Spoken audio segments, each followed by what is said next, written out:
After years of working in front of it, there are things I believe make a great receptionist.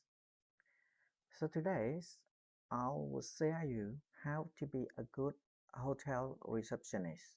One, have a positive attitude.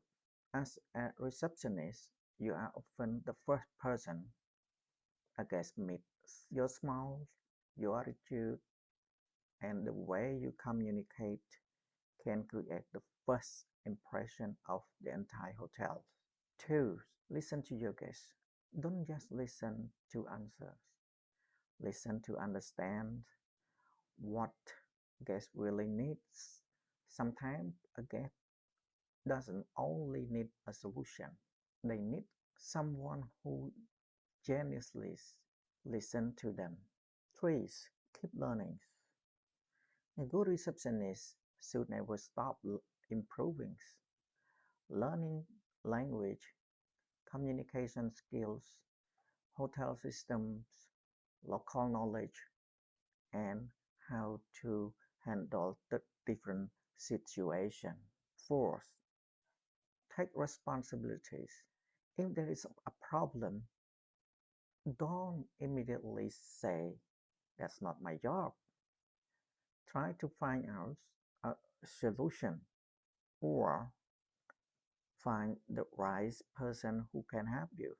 Five, be professional every day. Sometimes you may have some difficult days from your home, but a guest should still receive the same level of professional and care. They should not know about your reason or your bad situation happen with you. For me, being a great receptionist or a good receptionist isn't only about checking the guest in or checking the guest out. It's about creating an experience that makes guests feel welcome, respect, and care for us. If you are working as a receptionist and you want to grow your career, start improving yourself one skills at a time. For the time being, this is the 5 point I share you today. I will thank you very much. If you interested to see more video from GM here, please follow me for more.